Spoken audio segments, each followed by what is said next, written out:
Great. Well, thank you for joining me today. We're gathering here to participate in the Digital Learning Department course support orientation, and you're joining me because you have been signed up under your school as a DLD registrar or mentor. And I think we've already got you established in our people database as having that role. So today what we'll do, this is not so much a training as it is an orientation. We like to try to get everybody started on the same page. Things may get divvied up locally in a different way than I describe it for you here, and that's fine. But this will give you a general understanding of our expectations for your use of the DLD catalog and registration system, and for the roles that you're holding here for the DLD. So what we're looking at right now is the DLD homepage, and you'll notice we actually oversee a few areas here for OSPI. In addition to online learning, we also oversee alternative learning education, and we have our director who is the main point of contact for ALE, ALE being the funding mechanism that schools use when a student, to claim basic ed when a student is not sitting in a seat in a classroom in a building. So there is a good amount of intersection between ALE and online. But it's not a one-to-one, 100% match. There certainly can be online enrollments that district will claim that don't have to be claimed using ALE. And I can talk to that a bit more if you have questions about that. Additionally, we also oversee the state's initiative in open educational resources. OER is not necessarily online resources, though much of it can be. Barbara Suits in our agency oversees that effort, and it's actually growing nationally. Washington's presence in driving OER use in districts is growing nationally. The main idea here being that curriculum and activities, lessons can be openly licensed and shared among districts and still aligned to state standards. So if you're interested in learning more, you can explore this area. But the reason we're joining here today is regarding online learning. So I'm going to move over here to the DLD online course offering section of our website. We have an overview page, but the main part of our conversation today will be focused on this Getting Started Schools section of our website. So starting with the overview, the DLD is actually responding providers for use in Washington State. So a student taking an online course can't be claimed for state basic education funding for that online course if the provider is not approved. So if a course doesn't meet the online course definition, then the provider doesn't have to be approved. But if instruction is happening remotely where student and teacher are not breathing the same air in the same space, and the curriculum is online, then that is an online course, and we would expect it to be from an approved provider if a district is claiming a student's participation. Approval does another thing. It also ensures that a student's participation in an online course is going to be granted credit if the course meets local graduation requirements. And districts will have online learning policies which should be in alignment with that. There's nothing to say a district can't award credit for a non-approved provider's course, but if it is from an approved provider, then districts definitely should be awarding credit for online courses. So when our office approves an online course provider, such as Apex Learning, Fuel Education, we invite that provider into contract with the state to make their teacher-taught online courses available through this state catalog and registration system. So that's what your school has signed up to use. So the catalog is huge. It's grown tremendously over the years. There are numerous offerings of really all the core subjects and credit recovery options, AP, foreign languages. There's really something there for everybody, although not every student might want to take an online course. So you will see about 1,000 listings at this point, I believe. Teachers are included in the option here for online courses that you enroll your students in through the DLD, because again, the courses being offered are meeting the state definition of an online course, which includes the provision of a teacher. The providers we've approved are required to assign WASCERT teachers to their online courses. And the HQ status now is no longer a concern. That's a very new development. You may see some lingering information about that. I'm highlighting it right here on our site. HQ is no longer required, a required determination for teachers, but WASCERT is still a requirement for the teachers. And we actually gather teacher certification information in our registration system that's accessible to the schools using our system, so that you can fulfill your local reporting requirements. We would not expect you to report a local teacher with a student who is taking an online course through the DLD. That idea of a teacher of record, whoever might be the mentor, should not be reported for the student's enrollment. It would be the teacher who's provided by the online provider. Credits for online courses are granted by the student school, by you. This is true even when the provider is a district-run provider, such as the Federal Way Internet Academy and Spokane Virtual Learning. Your student is not leaving your district in any measure. The student remains entirely enrolled in your district, and you're paying a tuition enrollment as opposed to an FTE trade with the district that serves the online courses. So the student is still yours, and the providers will generate final grade reports that you would use locally to substantiate awarding credit on those students' local transcripts. Eligibility is ultimately decided by you. Those who have a DLD course support role at your school, the DLD registrar, the mentor, are usually those who are ultimately responsible for identifying and establishing a student in an online course through the DLD. I've already mentioned, and I will mention it again, that districts have online learning policies. They should make sure that those policies, the procedures, are in line with the eligibility requirements that are being used for the DLD courses. If you have any restrictions on which students or which courses, perhaps even any providers that you would not be enrolling students in, you may want to look at your policies and procedures to make sure you're in alignment with that. Support is a required aspect of using the DLD as your source for online courses. So every student who takes an online course through the DLD is required to be assigned to a mentor identified by your school. So you're filling that role here for us today. You're now active as a mentor in our system and are available to be assigned to students registering for online courses through your school. What that means is we will provide your information to the course provider when the student gets enrolled, and the course provider will assemble your access to their system so that you can get grade reports, you can see sometimes student progress in courses, you'd have contact with the online teacher.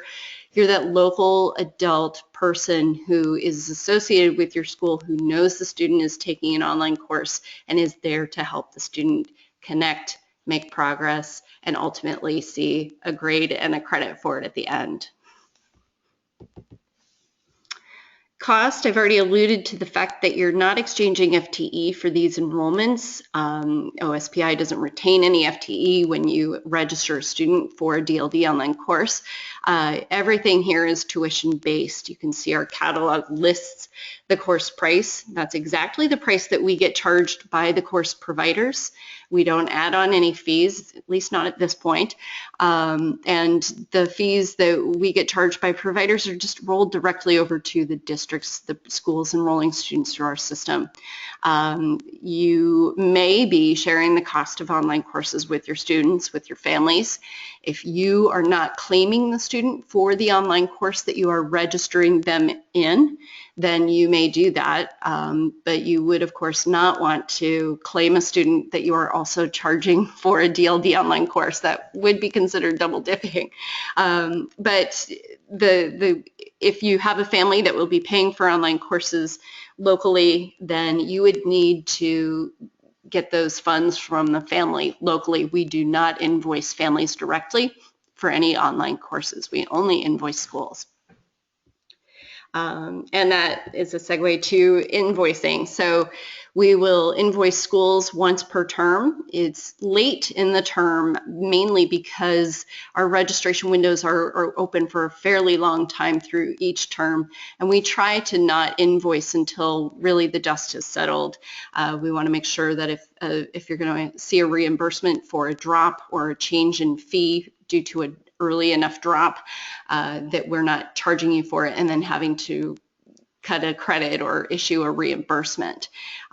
So invoices are emailed to the DLD billing contact that your school identified when they signed up for using the DLD online system, and to your registrar. So the registrar will get a copy of that invoice. We'll hopefully be able to reconcile it and make sure it moves forward to get payment from your billing contact. So at this point, do you have any questions? I don't. It's all clear. One question, since, well, as far as I can understand it, one question I have is that we have our program is falls under the ALE piece of it. So should one of our families decide that they want to go beyond whatever we are offering, and say, for example, we do not want to pay for whatever it is, the course, you were saying families could pay for that. How would that work then? They would reimburse us for above, say, a 1.0 FTE if they wanted to do that? They should be and then I would still monitor it. No, and then I still would be their mentor. Is that how we would support them?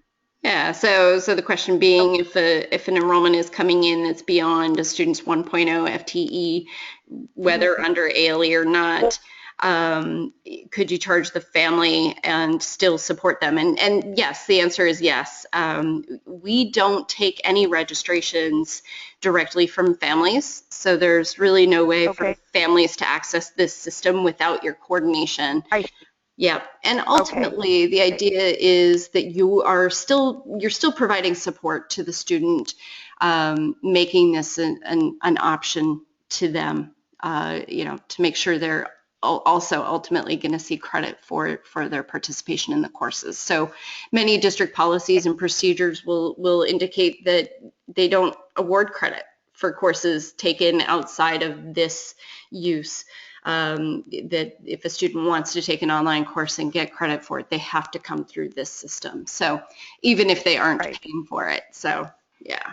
Right. And then my last question would be, if, for example, say my administrator said, well, I'm not willing to pay for that, but if the family was, we could still support it, correct? That's correct, yeah. And if it comes to a conversation of a family paying for an online course and administration not wanting to support it, then the alternative for that family would be to not go through the DLD, but go directly to the course provider. And then they would be able to do that. Yes. All of the course providers, there can be some confusion, in all honesty, with the providers' enrollments teams. Being familiar with working with the DLD is, how they operate in Washington. I can't think of any exception. They should all still be able to take a direct private enrollment from a family. But it just might be a matter of the family's assertion, we can't enroll through our school. We have to enroll directly. The providers it would be a strange situation for them to turn a family away. But it just might take that clarification of the conversation to say, we can't do it through the DLD. We won't do it through the DLD. We're going to do it directly. but they should be Okay. able No, to. it's good to know because some family may be interested in Absolutely. doing that bonus extra. Absolutely. So I'm moving off of this overview space. This just seems to encapsulate kind of what it is you've signed up to use and what it is you've signed up to support, this overview page. So I do use it as the launch point. But I'm going to move over now under the DLD online course offerings section of our website to Getting Started Schools, where we have another overview page. And this, if you're somebody who likes to bookmark web pages as resources for future reference, this would be a great one for you to bookmark. It really does kind of reach top to bottom, hopefully all the things you'll come up with to ask. So I won't go into detail on every single page here, much to your relief, I'm sure, but this will show you at least where information lives on our site about various questions you may come to have. So this, again, is really set up to be a resource to you as you use the DLD to source your courses for your school. So here on the Getting Started Schools overview page, the first step in the whole process is signing up the school. And the only reason I mention this part of the process, even though you've already completed it, is some districts will have one building signed up to use the DLD, and then it becomes known in the district that, hey, this is the school to go to if you want to take a DLD online course. They are already assembled and we can register the student through them. That's fine, but we really do encourage individual buildings to sign themselves up to assemble their own course support teams. We can assign course support team members to multiple buildings in a district if that's necessary.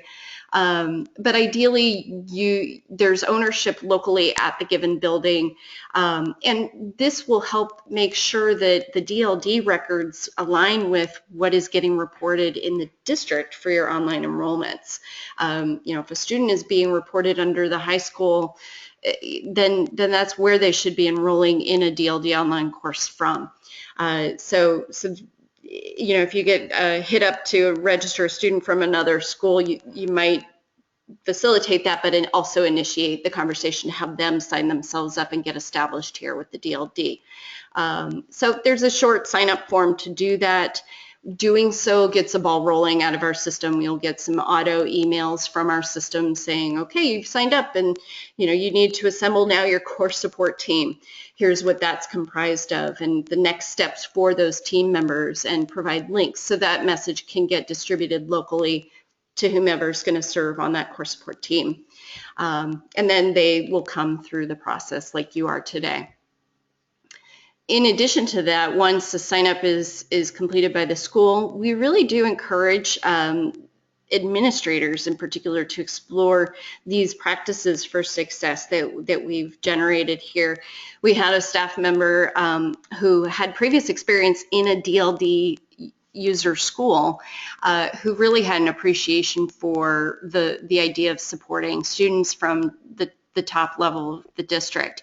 And so she did some interviews with folks in the field trying to explore the best practices for supporting students and what our providers take on what those strategies can be. And so she explored the topics of preparing students for a good start, what does good teaching online look like, supporting student learning online, and what using the curriculum and technology effectively. That can be an important perspective even for the support aspect of students taking online courses. So there's a lot of information here. You can learn more about the process and how this information was gathered. But I do encourage folks to explore this as a resource, particularly those who are new to online learning. And as promised, I'm going to make mention of the policy and procedures again. So if your district subscribes to the WASDA policy service, it's number 2024, the online learning policy. The reason I bring it up is for course support team members who are directly supporting and moving forward a district's use of online learning, they really should make sure that the practice is in line with procedures and policy. And if it's not, then that's the opportunity to perhaps request an update with the board on that policy. Every district is required to have an online learning policy, and about 6 years ago we did some work to make sure districts were doing that. But I can tell you most policies and procedures are really out of sync with what's actually happening. And if we get a call to our office from a family who says, my district won't make online learning available, we're really trying to make this work for these reasons, you know, whether we know you have a policy or not will indicate, you know, your district should have a policy. What you should look to see if you can find out what it is, so that they can advocate for themselves. You know, not making this a thing that every district has to do for their students, for every single student, but at least it should be acknowledged as an option. So the next step, that building of the course support team, as I mentioned already, when a school signs up to use the DLD, that'll start off kind of a chain of communications from our system, prompting the assembly of the course support team. So if you hadn't done so already, there is a role description for you here on our site. The two primary roles that are required to be active is, so the registrar, kind of usually a school guidance counselor, oftentimes a school secretary, in many cases it's the school librarian. It's somebody who's central enough to the school to identify students who are interested or needing an online course. They are authorized to advise students on the selection of their online courses, making sure that the course meets, you know, what they might need credit-wise. And ultimately, as far as we're concerned, they would be who we would ask, did the student seek credit for that completed course if it's a high school course. The mentor is really that, again, that local adult point of view. Many students in the rights of students in there. Member is there to make sure, again, the student is connecting to the course, connecting to the online teacher, making progress, making a good fit with this learning experience, can help the student troubleshoot technically, even sometimes academically, not necessarily being a subject area expert themselves, but being a resource to the student if they need local support in taking the online course. So there is some information about those desired traits and what more or less the roles require. Support team in that role needs to get themselves signed up on our system. So back here on this Getting Started Schools overview page, the next step under building the support team is to get the course support team members signed up. And as you saw when you did this, you're identifying yourself in our system, you're creating credentials to access our system, and providing some contact information for us. Again, that's information that we will send off to the course provider at the point of your student's enrollment in an online course. Provider will insert it into their system and start generating connections for you to their system and communications. And so that sign-up process also initiates your sign-up in this orientation. So everybody who comes in, again, is expected to hear this spiel and understand what it is they've signed up to support. So if you have a colleague, another staff member who needs to join your course support team, this is where you will start them. They don't need to sign up the building again, but they do need to come back to the course support team sign up. It's best if they do it themselves. That simple act of signing themselves up actually does create some ownership on the role and does make for a good start. So we've assembled the school and the team. Things are rolling. People are ready to act. There are resources available preparing a student for an online course. For some schools, they've been around the block. This is not new to them. They may actually have some better resources in their disposal, but we have tried to assemble some things to be considered for students who are new to online learning. This set of student success indicators, things that they can wonder about themselves, is this going to be a good fit? Is this a good learning environment for me? And some resources from the providers we work with for their prospective students, again, to self-identify students who would be interested in this learning environment or feel comfortable in this learning environment. Some of these are designed as quizzes where, you know, they're asking students questions like, are you a student who asks a question, or do you need an immediate response, or can you tolerate some time and perhaps a little distance between question and answer? You know, this is an online learning environment. You can't just shoot up your hand and get an immediate response from the teacher. Not usually, at least. It might take a day to get an email back from the teacher. And are you a student who can persevere and perhaps work in another direction to keep moving forward? That's not always something students consider when they are, you know, entertaining the idea of taking an online course. It's also a lot of reading. You know, are they going to get, you know, just googly-eyed trying to read all of the course content that's being delivered online? So it's trying to bring up some of those aspects of signing up for an online course. Some other things to consider as you look at how you're going to support your students, and again, this may already be an established situation in your school, but if it's new, then you definitely want to think about how your students are going to be taking online courses. Are they going to be off-site? And if so, what kind of information are you going to work with them to have at their disposal to make sure their home computers are working at a good enough pace for the courses they may be signing up for? Or are they going to be given a designated class period where they report to a given room and report to their mentor who might be taking attendance? So those are very different, you know, implementation logistics that need to be considered. Absolutely something you want to get down prior to signing up a student. If you are somebody who needs a visual aid for, you know, tasks on a system like this, we do have a registration system guide. Our system is homegrown. I like to think it's pretty great and easy, and nothing about it is too tricky.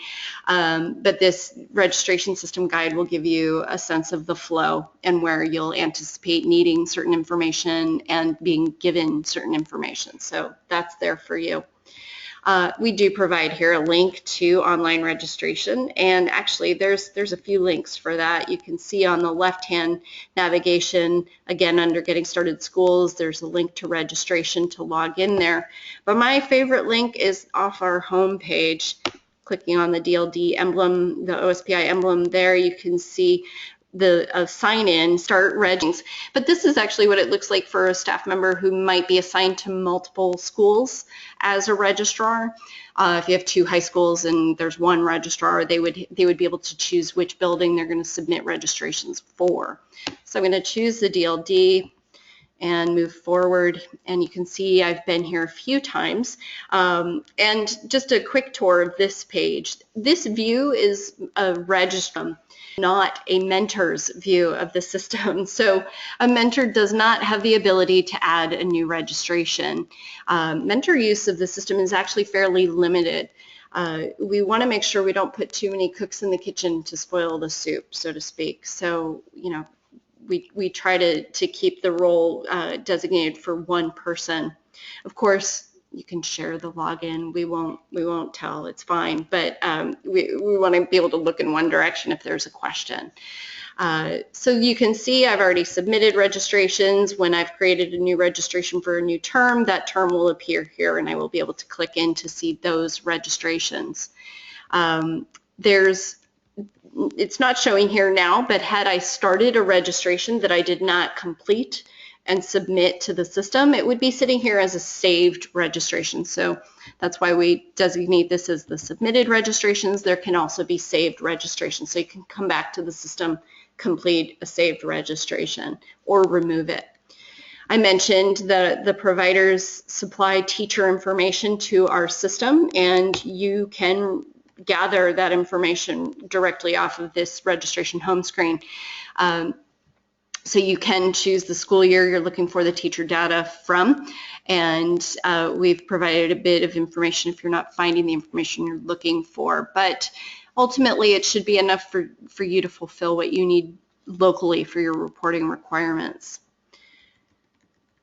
Then a few more links. The registrations are tax exempt. You can see a school roster, and so this will actually give you a list of all the students who are still active in the system under your school. Perhaps you might need to update information. Perhaps you might need to, quote unquote, graduate a student out of the system. But this will let you know who already has an account on our system and if they've been deactivated or not. Deactivated meaning they don't have any current registrations in the past school year. Moving a little further here, you can see we link to a statement. Again, earlier I mentioned that we invoice schools once per term for the courses they've purchased through the DLD. This statement gives you a real-time accounting of the registrations you've submitted and the costs that we will be charging you for. So when a registration is dropped, the price will change, and it will change immediately in our system. You can see that on the statement. So prior to getting an invoice, you may want to come here, check to make sure the charges are as you would expect. Please don't issue payment for a statement. You want to make sure you're issuing payment only on an actual invoice. Our fiscal office won't know what to do if they don't have an actual invoice against which to apply your check. That, and again, prices may change if you've dropped a registration during the drop window, when the price will be just a percentage of the full price. So we don't want you overpaying if we can avoid it. And finally, your course support team is identified here, and this is a resource to you because when you get notice that we'll be in invoicing, we're going to say this is going to go to your billing contact. Your billing contact, you might not know who that is, and you might be interested and want to update us. You can see who that is by clicking here, and actually you can submit an update for that information if you need to. So that's a tour of the homepage of the registration system. I'm going to go in and actually add a new registration. You can here look up an existing student, or create a new student account, and that's where that student roster is usually helpful in advance of getting registrations submitted if you maybe are taking over the registrar role from somebody else. You don't want to duplicate students if you can help it. Our system does try to catch you if you do this, but there's always a way to sneak through a duplicate, and that creates actually exponential accounts and numbers of accounts for the student. So we want to avoid that confusion if we can. We can create a new student. I'm going to, just because for the sake of time, I'm going to look for Maggie. Maggie is my daughter who she's only 7 years old, but she's very advanced and has taken 1 million DLD courses over the years. So I'm going to sign her up again. You can see I've entered her student information already. When you go to create a new registration, you will have to supply this information anew. You can see we're actually gathering quite a bit of information about the students, so you might want to prepare this information in advance. And actually on the Getting Started Schools overview page, you can see a link to a kind of a student information form that you can use to gather that information. Unfortunately, this system is just not tied to any student information system out there, so you do have to manually enter it. I promise this is the worst part of it. So scrolling down, you do need parent information, so you'll want to have that as well. That's probably the trickiest part. And as you see here, there is a save and postpone button. So again, if you are just starting a registration but aren't going to submit it, you can save it, come back to it on the registration home screen. So I'm going to continue. And this is the DLD course catalog. The catalog, as you can see, these are what we call faceted search browsing. You can choose a subject, you can choose a provider, a grade, perhaps a semester level, and then the list of courses will be presented for you. So I think Maggie needs a math class, and I'm going to proceed here. So As you can see, we have a lot of invest with your course, but you can see that we can whittle down this list here by a few factors. So if I proceed and select the AP Statistics course, I'm going to add this course for spring 2016, and here is where I am going to be asked for not completed the onboarding process. They would not be listed here until they've been activated on the system, meaning they can't be assigned to a student at this point. It is possible to change mentors after the fact of a registration being submitted, and I will show you where we can do that. So we're going to select just me. And we are interested in knowing why is the student taking this online enrollment. In real life, we would hope you to give us a real answer, but today I'm just going to enter test reg under the other option. And then also, how are you paying for this enrollment? Again, you'll see the note on your invoice, by the way. It doesn't route the charge. Say if you said the family is going to be paying for it, it doesn't route that charge to an invoice that's going to the family. We really are just surveying schools to get a little understanding as to how they're paying for these courses. So again, in real life, we want to know what's going on, but today I'm just going to call this a test registration. You can also identify support needs for this student who's registering for this course. Is this student being claimed under ALE? In yes or no? And yes would throw up a flag on the enrollment file that we send to the course provider. Some providers have students enrolled in specific ALE sections of their courses so that their teachers understand there's some additional reporting requirements for this enrollment, and they do what they can do to support that. Does the student have a 504 or IEP? And again, it's this actually doesn't change anything for the registration. It doesn't disclose the student's 504 or IEP. It's a flag on the registration file that we send to the provider. And again, some providers have a protocol for how they will handle that. The main note on that is that if you are a mentor of a student with a 504 or IEP that's responsive to the course the student is taking, you need to do the work to initiate the disclosure for the online teacher. If we're going to hold the teachers, ultimately accountable to meeting the needs of those plans, they of course have to be disclosed to those teachers. This is giving me a note that I am registering a student for a partial year-long course. So most of the courses in our catalog are linked first and second semester courses. So in other words, we know a student taking AP Statistics oftentimes is going to go for the full year course. It's oftentimes the 2-credit course. And so if a student's signing up in the spring, if a student's signing up in the fall for first semester, our system creates a placeholder registration for spring. And that we're letting you know we're going to let the student continue. Typically, it will keep the student with the same teacher. We'll continue their access to the course without interruption. But this is letting you know you're signing a student up for first semester in the spring, and your student won't be registered for second semester by default, and you would need to submit a separate registration for that. Being prompted to select a start date. Our system expires start dates according to the provider's registration deadlines. So we try to pre-program it in a way that you won't be told, whoops, you registered too late for this class. You can also see this provider is dictating the end date, but there are sometimes options. You want to look for those. Sometimes they're a 9-week option, sometimes they're an 18-week option. It depends on the course provider. Do look at the end date drop down here so that you can pick the one that's most in alignment with your local calendar.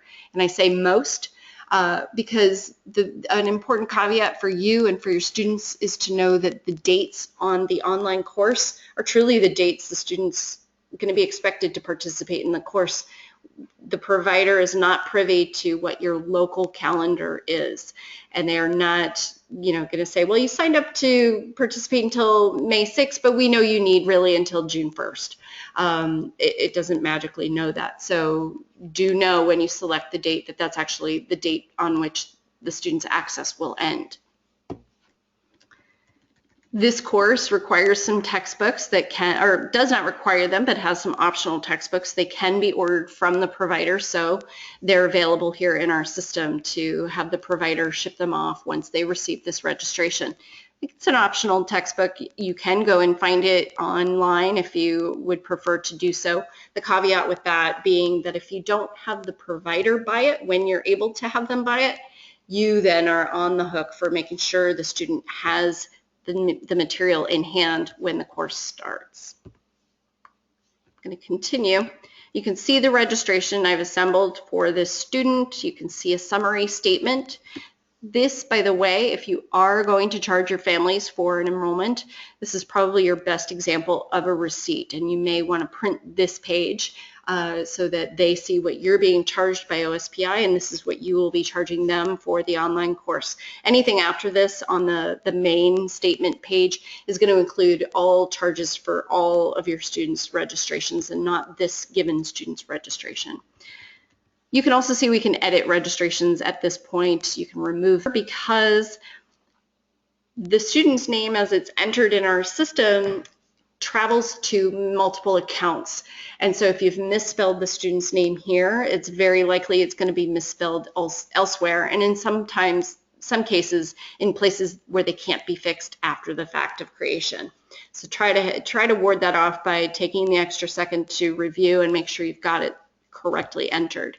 And then finally, there's the small print. You're registering a student, you're encumbering your district's funds to pay for this online course. I'm going to submit the registration, and now I'm told I have done so successfully. I could create a new registration for a new student, or any questions at this point? No. Great. Very clear.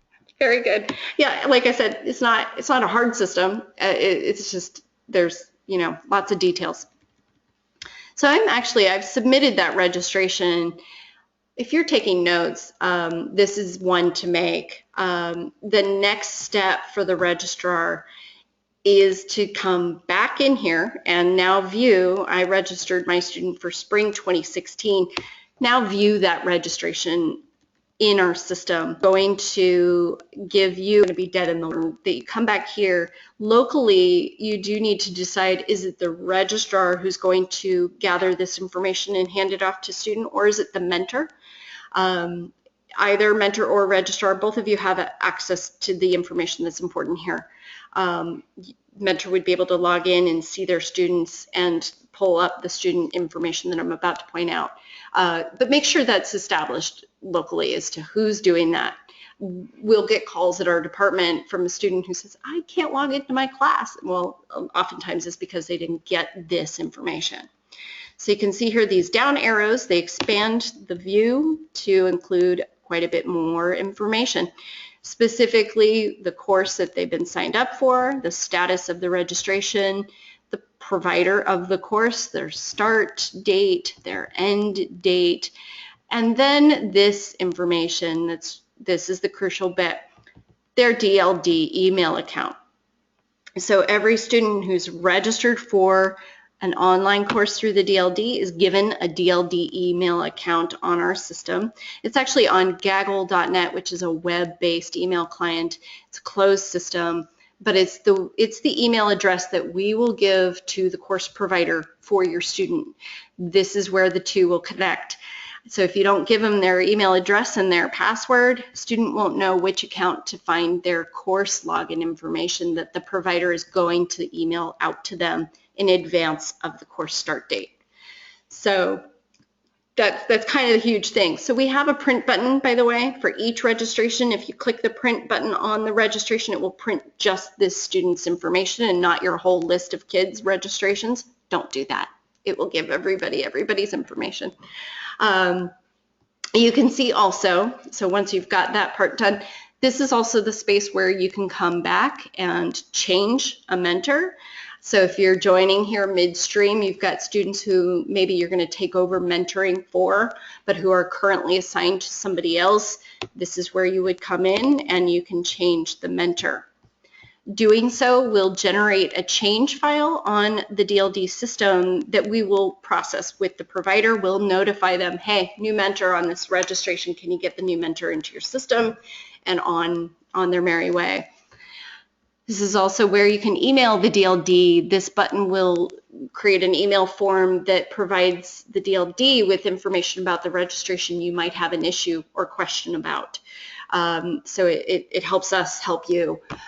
You can certainly email us directly, but this system is very, very handy for us to make sure we know which kid, which course is causing the issue. So for instance, student hasn't heard from the course provider, it's the start date, where's the information? We can look into the student's email account, see what might be going on. We have the information that we need to do that. Some providers allow extensions. You can request extensions directly off our site, or you can see how to go about seeing if you can get an extension from the provider. So this request extension button is programmed according to the extension policies of the provider. This provider, for instance, Apex Learning, they actually have a formal process for requesting an extension. So what you're given here is the information about how to go about doing that. Other providers actually let you just change the end date right on our system, and that's fine too. Again, this is programmed according to the provider's given policies for this. Finally, this is a registrar-only transaction, but you can request drops here as well. So for drops, all drops should be submitted to the DLD on this system.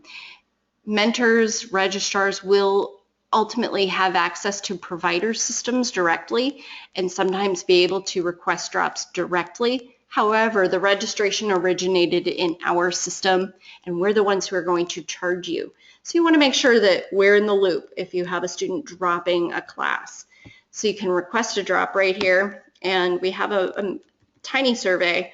What's going on? Why are we dropping this class? Again, in real life, we want to know what's going on. But today, this is a test registration. I'm going to request this drop, and what we'll see is that my registration now is changed to left our system. It just changed immediately. Regardless, once it has a drop status on the registration, you've done your work. You don't need to do anything further to make sure the price changes, to make sure the provider indeed does the drop on there, and we take over that for you. But you can see here then the request extension no longer becomes an option. You've already dropped the student. So that's the crucial bits of information you're going to see directly in the system after registering a student.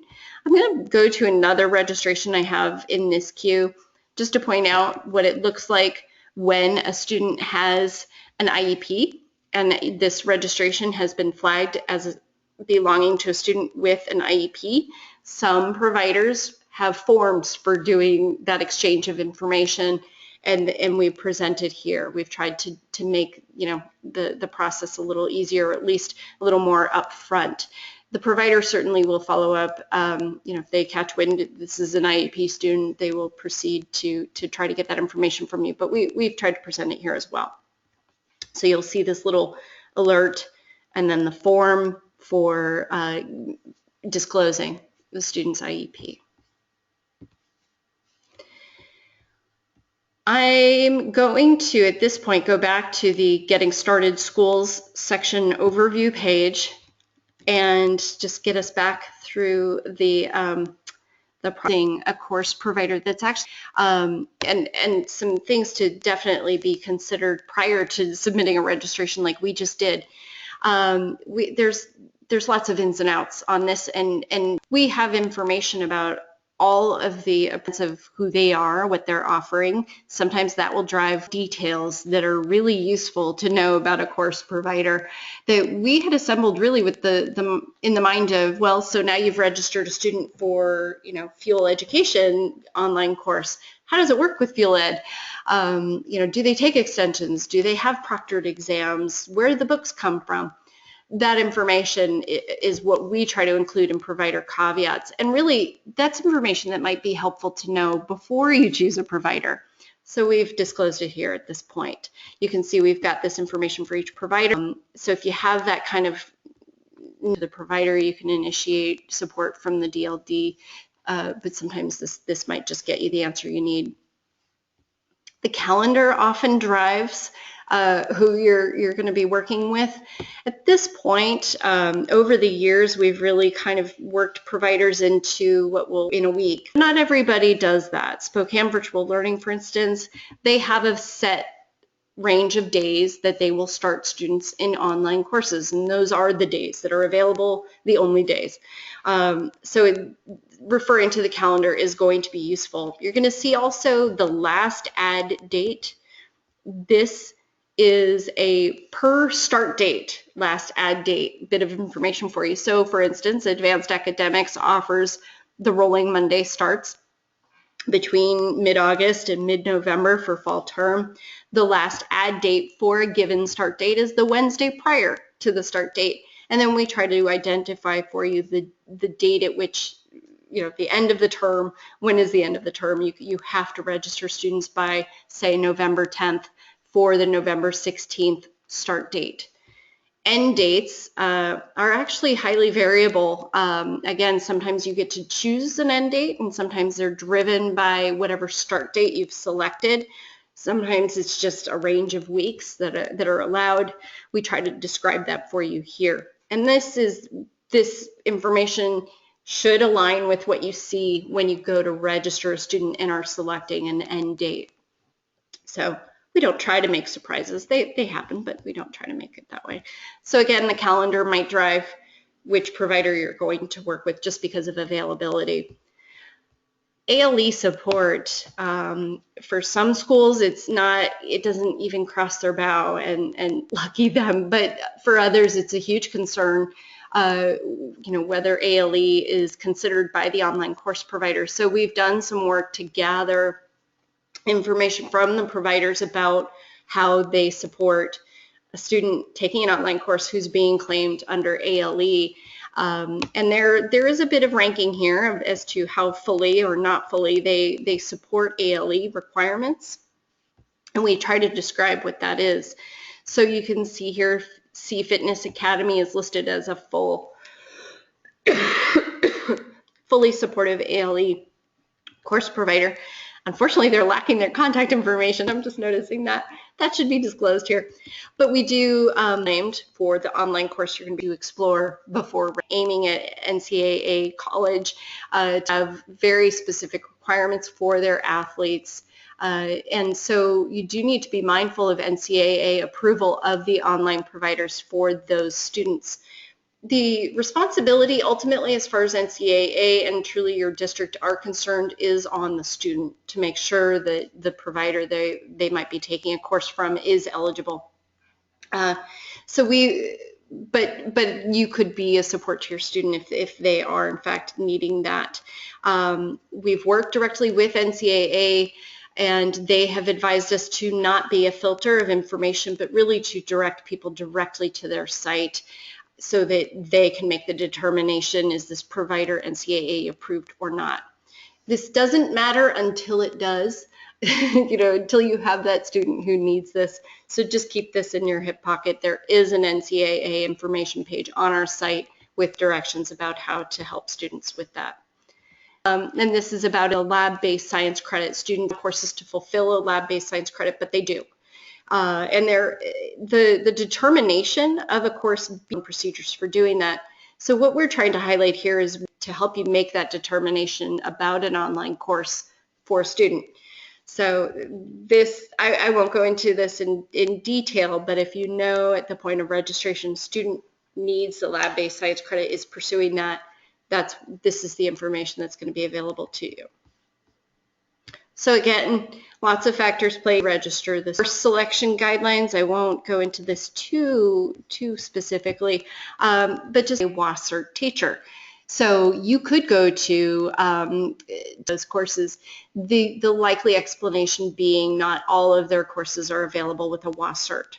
So we always advise folks to stay on the DLD site. You can certainly explore on the provider's site and bring to our attention something that you're interested in, you have a student interested in.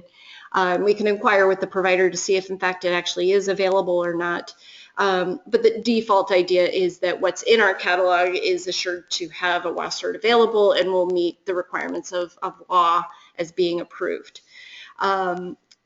Look at the whole catalog, as we already just saw when we were looking for a math class for Maggie earlier. There's lots of algebra, and there's lots of competing options from the providers. The thing to note here is that not everybody names the courses the same way. The best example of that I can give you is for Washington State history. Some providers call that history of the Pacific Northwest, history of the Pacific Rim, Pacific Northwest history, Washington State history, and that affects where the course falls alphabetically in our listings in the catalog. So do look through the listings, and again, sometimes it's the provider that you're looking for, not the course title first necessarily. But if you're approaching it with a fresh approach, then do make sure you're looking at all the course titles. AP courses, this is less a course selection bit of information, but an FYI. AP, there are some exams that are required for courses. AP enrollment does not equal an AP exam for the student. So in other words, if a student's taking an AP class online, they will be able to take that full class, but they are not going to automatically be signed up for the exam. That has to be coordinated locally. Your district likely has an AP exam coordinator, and they would be the person to order the test and establish the proctoring that's required for the exam. If your district doesn't have an AP coordinator, many districts have cooperative agreements with neighboring districts to do that. But ultimately, the bottom line, there's no AP exam that comes with an AP enrollment in an online class. Also EOCs, end of course exams. Those are district administered exams. They are not administered by the course providers. So if you have students who need to fulfill the math and biology EOCs, then you need to coordinate that locally. I think that's mainly what I want to bring to your attention. There sometimes can be supplemental materials required for a course. The course catalog listings are going to be the source of that information. Same with technology requirements. So actually, let's go look at the catalog a little bit more. So again, for online learning, so checking the registration system. You'll note this orange box at the top of the catalog page. This is a note to families. They don't always see it. But we will get calls from families whose schools are not signed up to use the DLD, letting them know they can't sign themselves up here, nor can your families who, even though you've signed up to use the DLD, they have to work with you. Going to the catalog, again, this is a browsing feature that we like here that allows you to come in. For instance, needs a world language options available from all of the 49 world language courses currently. And then perhaps I know that this one, I know we want to work with Ed Options. That's the provider we work with, so we're going to choose that provider. The list gets 49. And every course has online courses from all of each provider's individual site so that you have a predictable amount and kind of information about the courses. This is where you'll see the link to the course provider. This is where you can see information about them. The NCAA eligibility of this provider and how to go explore whether their courses would meet those requirements for those students. The terms that are available with this provider currently, about how long is a course completion time, the cost list price, will be codes and requirements. Anything listed in any online course description page in this requirements section is to pay attention. These are the requirements that the school or the student will have to fulfill in order for the student to fully participate in the online course. If the technology requirements aren't met, or the network requirements, other materials needed for the course aren't met, that's a school problem, that's a student problem, it's not the provider's problem necessarily. They've disclosed it here for you. Sometimes a course will require materials that are not available through the registration system. We try to list them here. They would likely be found under this other materials section. If it's available through the DLD registration system, we'll make that note. These are available for purchase through the DLD. Finally, then, the description of the course. These should be fairly straightforward, but also we provide links to standard alignments that we are given by the provider, as well as syllabus. And this is usually what schools will use to select the course ultimately, to make sure it's in line with what you would expect credit-wise locally. Any questions at this point? It's a ton of information. Again, nothing's hard, but it's just a lot of information. Any questions?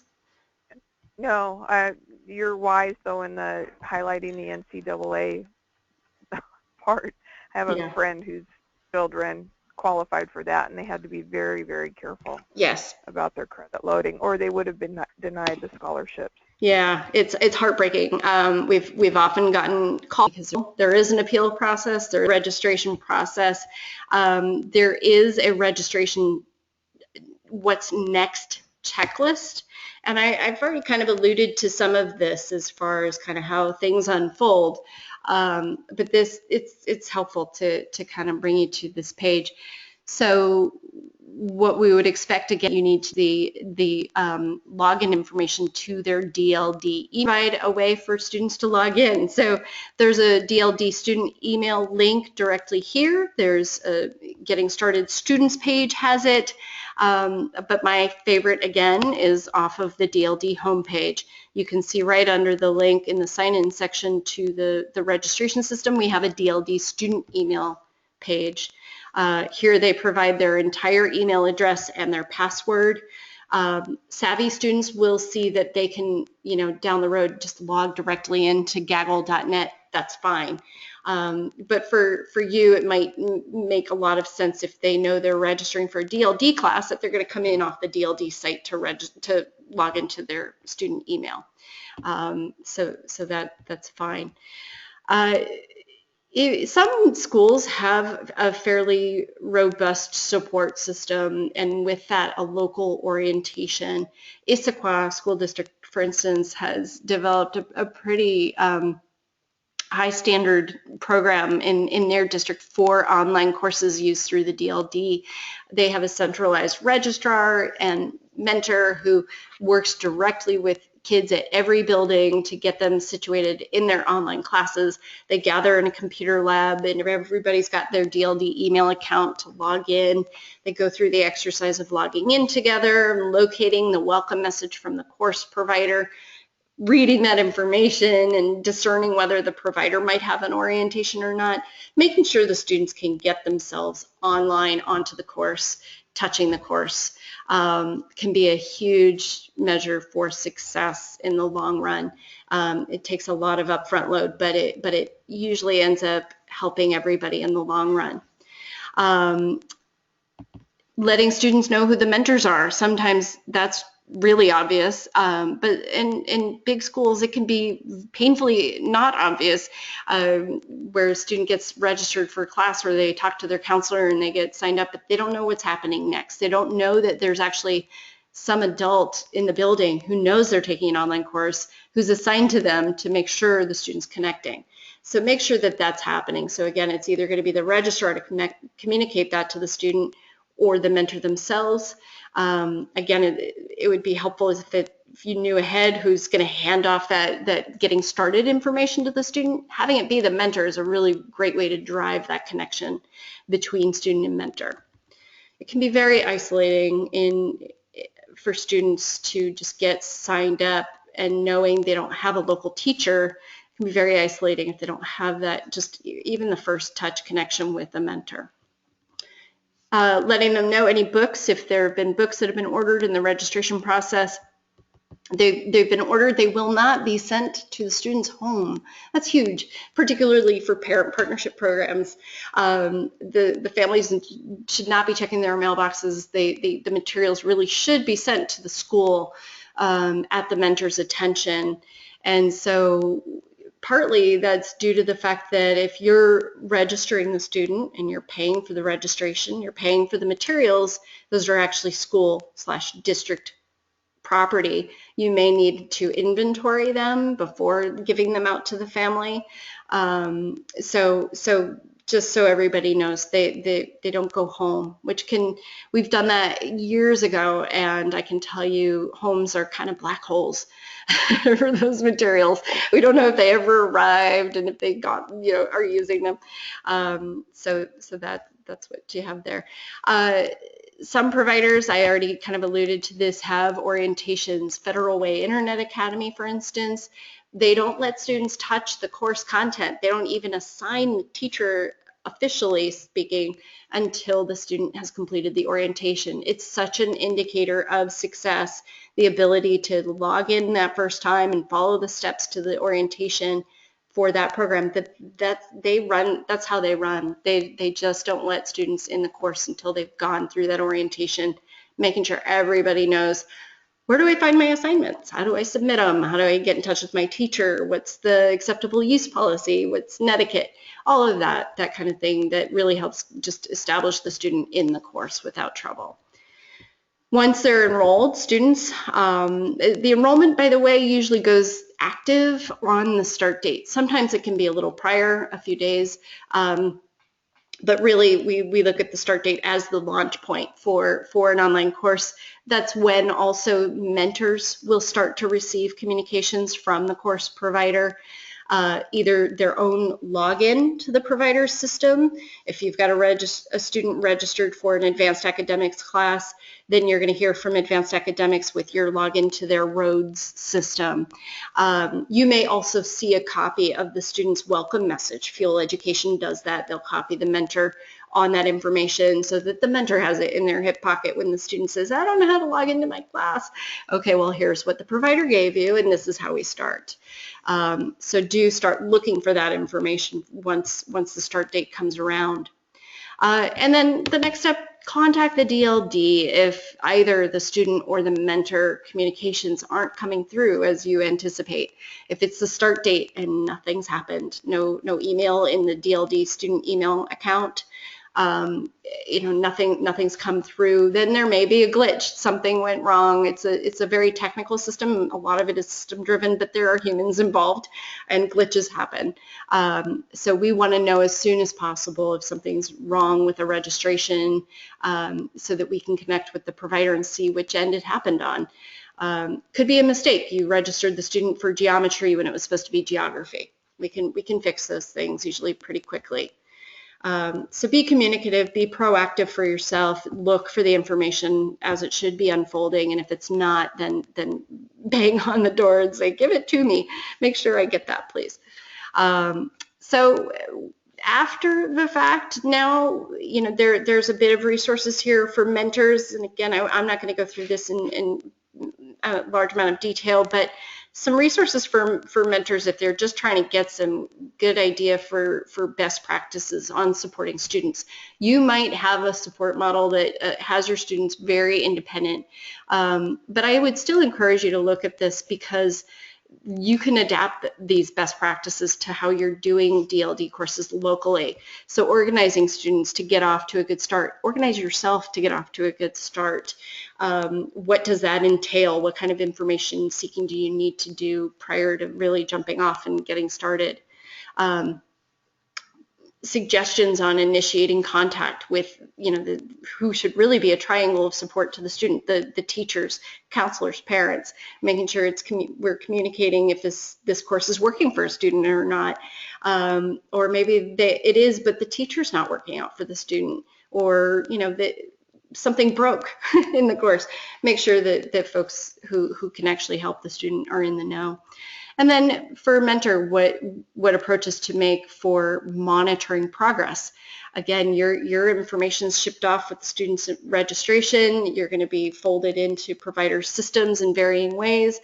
You should be brought into the loop on how the student is doing in their courses. Sometimes that requires you to log into a provider's system to pull up a report. Sometimes you get emailed reports.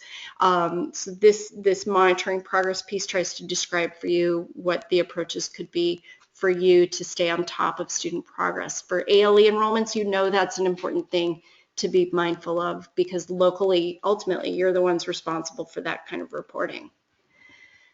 Then in the home stretch here, we have some need to know. This is another graphical representation of some places I've pointed to along the way here today. Some folks like that visual reminder of, oh, that lives over here. I'm going to go find that information over there.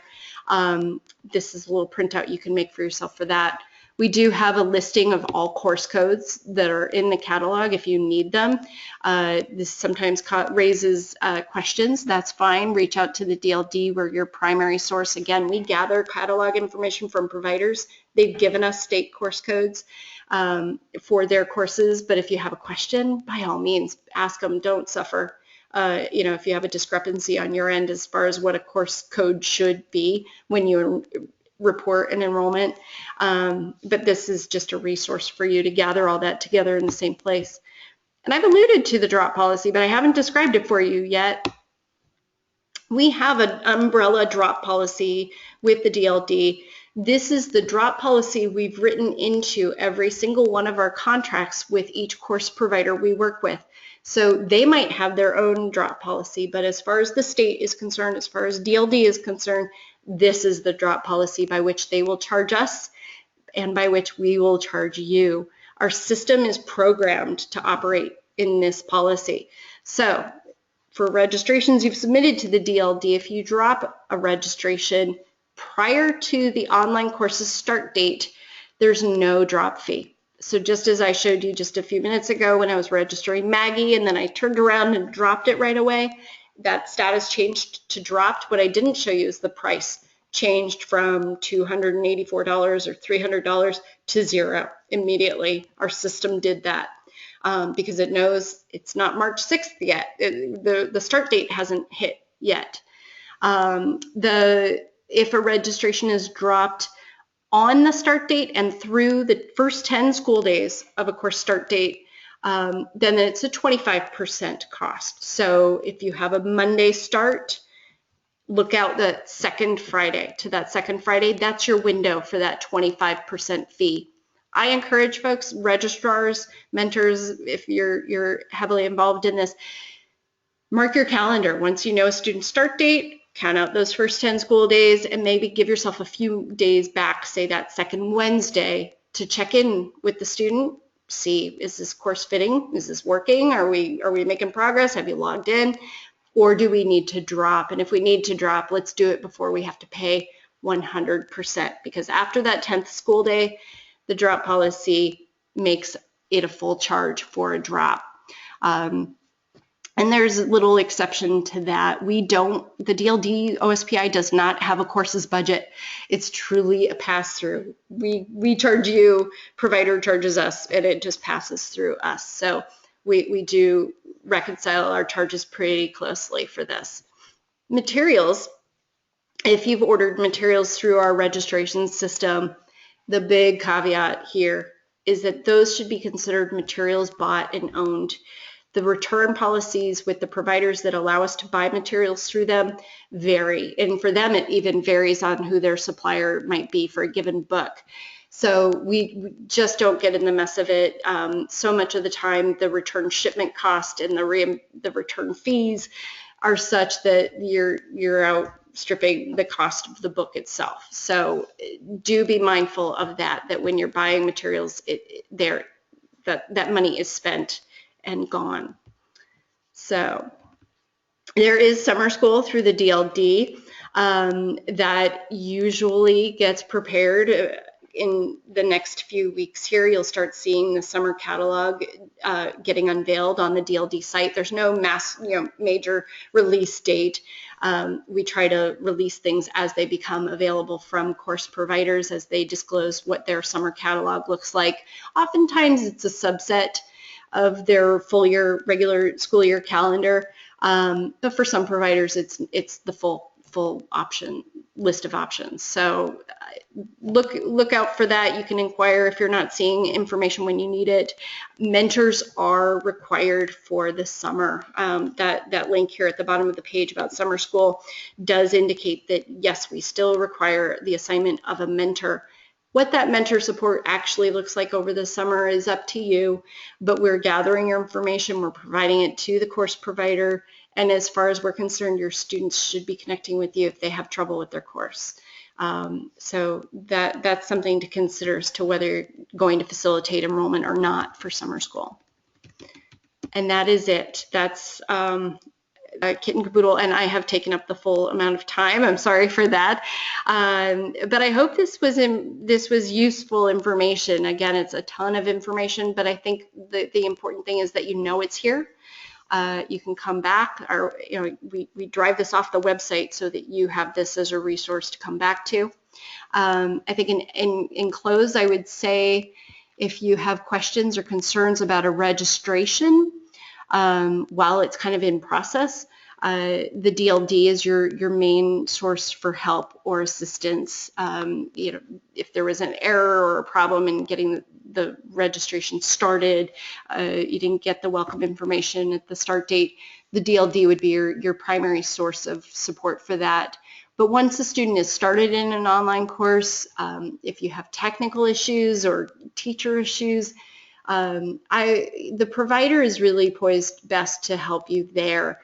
They have robust technical systems, ticketing systems to submit questions or complaints or support needs that they track, and it's somebody's job to make sure they get back to you and get your problem resolved.